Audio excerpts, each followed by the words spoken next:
Hey everyone, what's up? It's Babylonius from WalkingTheWind.com here with a video guide brought to you in order to help cover the artifact weapon. If you are new to Warcraft or if you somehow missed it, artifact weapons are a new thing to Legion. They're given to you pretty much as soon as you start the Legion content through a quest line, and they're the primary weapon that you use. There's no other weapon drops in all of Legion. You use your artifact weapon the entire time. So Windwalkers get the artifact weapon called the Fists of the Heavens, and I won't attempt to pronounce their, I believe, Arabic-inspired names, but they are dual-wielding fist weapons that, as you can see on the screen, this is Wowhead's artifact weapon calculator, so useful little tool to help plan out your artifact power. You get artifact power from a variety of ways. You get little items that you use, and that puts artifact power into your weapon. You then spend that artifact power on artifact levels and artifact traits. So I'll quickly go through the artifact traits as well as the path that you typically should take. So it's important to understand that there are two ways to improve the power of your artifact. First is through the traits, which are down here. The main part, the kind of web, every spec has a different artifact, so every spec has a different web and different order of traits. Secondly, is up at the top, the relic section, and the relics are items that you get drops similar to, I guess the closest analogy would be gems, and you put them into these three slots here. Windwalkers have a 2 storm slots and an iron slot. And you put the relic in there, and the relics provide item level to the weapon as well as an additional point in any of the traits that have multiple ranks. So several of the traits have a maximum of 3 ranks, and all of those traits have a corresponding relic or multiple relics that increase that trait. So that's the primary way of increasing the stats on your artifact. That is the relics. Relics are the primary way of increasing the stats as well as the weapon damage on it, and the item level of your weapon. So as you go through content, you start out with an item level of 750 on your artifact, and then by getting these relics, you can increase your artifact. This one provides 2 item levels and 1 rank of inner peace, which I will cover soon. This one provides 46 item levels, and as you go up in content, the higher item level of the relic, for example, this one is an item level 860 relic. It provides 46 item levels to your weapon, as well as power of 1 rank in power of 1,000 cranes. So you can, like I said, you can power up your artifact in 2 different ways. You can power it up through the relics, and you can power it up through the traits. And the traits you power up by getting artifact power and spending artifact power on them. So the first trait that you get, and you're forced to get, is Strike of the Windlord. Strike of the Windlord is, I'm sure you're aware, one of our rotational abilities. It has a 40-second cooldown, a 9-yard range, which is a little bit more than melee, and it costs 2 chi. It does damage in a small cone in front of you, as well as reducing the movement speed of anything hit by 50%. This is a standard ability. It is not reduced. Its cooldown is not reduced by haste, which is somewhat important. If you've listened to any of my podcasts where I discuss haste and the stat weights and stuff like that. So Strike of the Windlord is not reduced by haste. It always has a 40-second cooldown, except for during Serenity. So next, what you're going to get is Dark Skies, and Dark Skies increases the damage dealt by Blackout Kick by 20%. You're forced to get it. And that opens up really the first choices, so you can choose to go counterclockwise or clockwise. And for the purposes of this video and a guide to really show you what is the generally recommended path for your artifact, we're going to go with the counterclockwise path. So that will take us to Rising Winds, which has 3 ranks and increases the damage dealt by Rising Sun Kick by 5% per rank, up to a maximum of 15%. This is a good solid single target damage increase. And should be the next trait that you pick. So following Rising Winds, we get to the couple traits that really don't increase your damage a lot, and there was a lot of complaining about, and probably still is, but at least they're much quieter. So next we get Death Art, and Death Art reduces the remaining cooldown of Touch of Death by 10% per rank. And that's if the target dies before your Touch of Death has exploded, or if your Touch of Death kills the target. And this trait happens to have some issues, some bugs. They're somewhat difficult to replicate, but there have been reports of it not reducing the cooldown if the target is killed by Touch of Death. So by the time you're listening to this video, maybe they have been fixed, maybe they haven't. It's difficult to say. So after Death Art, we have Light on Your Feet. Light on Your Feet decreases or increases the dodge chance by 3% per rank, and then lastly, the third rank gives you a maximum of 10%, so it gives you a 4% bonus over the second rank. And this again just increases your dodge chance. It's not a direct increase to your damage, and some people could argue that it's actually a decrease to your damage if that 10% causes you to dodge during Touch of Karma, which results in your Touch of Karma not being fully soaked. Then it is technically a DPS loss, but that should happen relatively infrequently, but I can't say it won't. So next we are going to go to Fists of the Wind. Fist of the Wind is our strongest all-purpose trait. It increases the damage dealt by Fists of Fury by 5% each. Fists of Fury is a huge portion of our damage, both in single target and in AoE. So Fists of the Wind becomes really the go-to relic trait that you want to look for both single target and AoE situations. Fists of the Wind is our strongest all-purpose trait that has a maximum of 3 ranks. You'll notice right here the Gail Burst artifact golden trait, and it is not selected. And the reason that it was not selected immediately, when you would typically assume that the golden traits are the better ones, is that Gail Burst is a strong trait. You can pick it up at this point if you so wish. However, the typical path takes us elsewhere. So you can pick up Gail Burst here. It won't cost you. It's a good solid damage increase, and I will explain how it works shortly when we get to that as per my recommendations.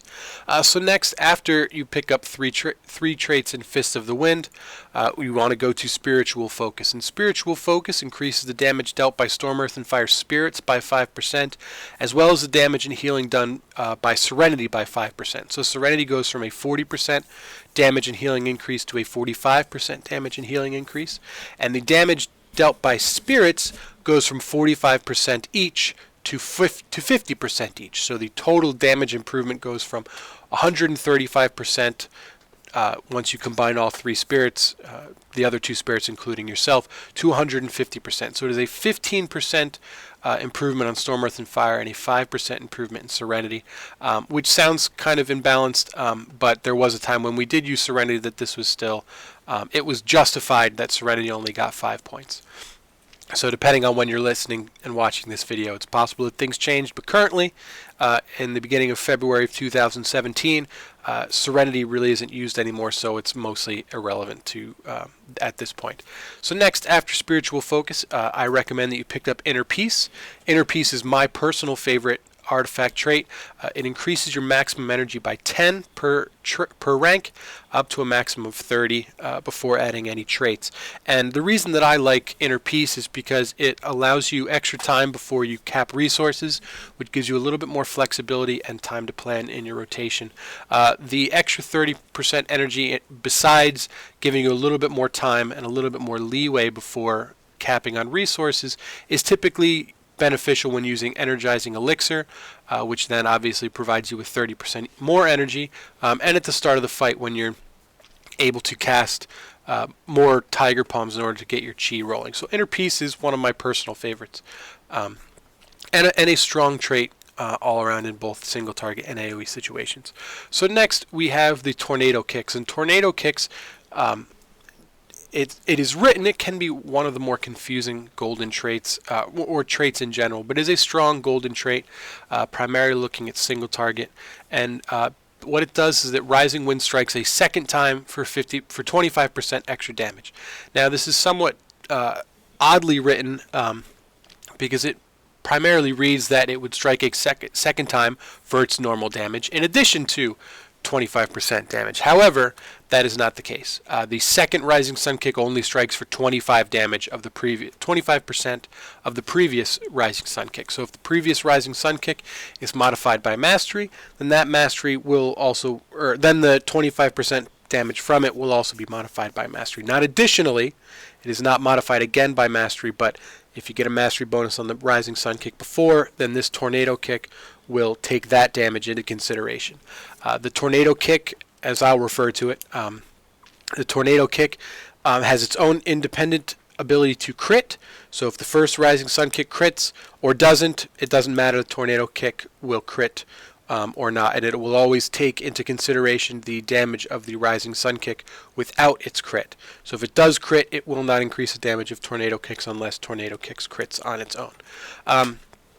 So I'm not going to select that because you do have a choice here, and the choice is Transfer the Power. And Transfer the Power allows your Blackout Kick and Rising Sun Kick, and after 715 Rushing Jade Wind, to provide a stacking buff on your character called Transfer the Power, and that buff increases the damage of your next Fists of Fury cast by 3%, stacking up to 10 times. So this can provide up to 30% additional damage for your Fists of Fury. It can be a very strong trait. It really has the power equal to, if not stronger than at least 2, if not all 3 of our golden traits. So it really is our strongest trait that we have available to us.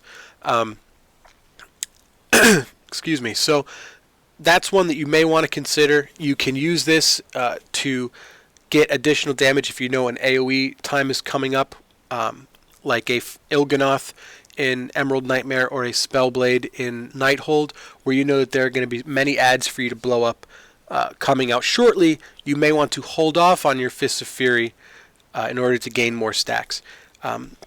One of the traps of newer players is that they see that because it says stacking up to 10 times, then that means you want to stack it up to 10 times before casting Fists of Fury, and that is not the case. You still want to, after getting this trait, you still want to cast Fists of Fury, mostly on cooldown, but you can, there is some higher level skill and intuition and forethought involved in that you can save your Fists of Fury in order to stack Transfer the Power. So that's a little bit more higher level and something that you can do if you're accustomed to it. So after picking Inner Peace, you can choose between Transfer the Power and Tornado Kick. So for the sake of this video, I'm going to go to Transfer the Power and then back to Tornado Kicks. That was the way I did my character while leveling. So once you have both of these, then next you're going to follow it up with Tiger Claws. Tiger Claws increases the damage of Tiger Palm by 30%. And really, it's a reasonable increase. Tiger Palm is one of our lesser damaging abilities, but an additional 30% never hurts. And really, the key is that you want to open up Crosswinds. And Crosswinds is a gold trait. It is our best gold trait. And what it does is that while you are channeling Fists of Fury, additional wind spirits, and you can see them, they are pale. They are not the same color as any of the Storm, Earth, and Fire because they are wind. So they are kind of a white, transparent copy of your character, and they go flying at the targets that you're hitting. And that does, it hits for a maximum of 8 times for 100% of your attack power each time. And it's important to know that when you're channeling Fists of Fury, if you were to, for whatever reason, cancel your channel of Fists of Fury early, then you would also miss out on a couple hits of Crosswinds depending on when you canceled it. So it is possible to miss out on Crosswinds as well as Fists of Fury ticks if you cancel it early. When you are damaging multiple targets by Fists of Fury, Crosswinds is still a single target increase. It will hit 8 times total. It will hit 8 times for 100% of your attack power total. The spirits will hit different targets. They will not focus on your target. It will hit targets seemingly at random, but the maximum will still be 8 hits for 100% of your attack power. It does not explode. It does not do additional AoE damage. So it is a strict 8 times 100% of your attack power. So after grabbing Crosswinds, then we can go back and grab Gail Burst. And again, like I said, you can grab Gail Burst earlier. It's not a big deal. It's not going to cost you very much in the long run. But for the sake of the video and for the sake of doing it the way that I did it, then you take Gail Burst. So next, continuing on the path of looking for the maximum DPS, you want to pick up Power of 1,000 Cranes. That is a strong increase to Spinning Crane Kick, 3% per rank, and then another 4% for the 3rd rank for a total of 10% damage to Spinning Crane Kick. And Spinning Crane Kick is a big part of our AoE, so this is a very decent increase to our AoE damage. You follow Power of 1,000 Cranes up with Strength of Zuin. And Strength of Zuin, it basically increases our combo breaker chance by a maximum of 6%. 2% per rank. So as it reads, increases the chance for Tiger Palm to make your next blackout kick cost no chi. That is our combo breaker mechanic. It's a relatively decent trait, useful in AoE in order to not have to waste chi on blackout kick in order to keep mastery up while spamming spinning crane kick. That's where it's most useful. On single target, it can kind of mess with the rotation, but that's why it's called combo breaker, not combo smoother. So next we have healing winds, and healing winds puts a hot on you for 6 seconds for a maximum of 20% of your health. After you use Transcendence Transfer. So you put your Transcendence little guy, you're going somewhere else, then you port back, and you will get a hot on you for 6 seconds. And there are ways to use this to your advantage in fights where there's a lot of movement or damage, and you just could use an extra 20% of your maximum health. Lastly, I left Good Karma for last, and that's not because it's not a strong artifact trait. Indeed, it's just about the strongest survival artifact trait that we have available to us, because what it does is any damage that you deal with Touch of Karma or that is redirected by Touch of Karma also heals you. So if you absorb 50% of your health and damage, you will be healed for 50% of your health as well. So this is a great way to get yourself topped up. It's useful in leveling. You take a couple hits, you get dropped down, you use Touch of Karma to get healed up. I would assume it's relatively strong in PvP as well. I don't PvP, so I can't comment officially on that, but it's a good strong heal. 50% of maximum of 50% of your health is a good heal. You can't disagree with that. And I left Good Karma last because you can really take it wherever. It's going to be a strong trait wherever you take it. It's only going to put you back one trait for any DPS focused traits. So you really can pick and choose whenever you want. If you want to get it after you get your golden traits or after transfer the power, any of that is fine. It really depends on when you feel you need the extra survivability and utility of that trait, because it is a very strong and useful trait. So lastly, we come to what's called Windborne Blows. And every spec has these available to them. They're kind of the artifact power dump after you've finished all this, and I believe there's an achievement associated with that. So you put your points in Windborne Blows. The first point in Windborne Blows increases all damage by 5%. And after that, additional points in Windborne Blows increases it by 0.5%, so half of a percent.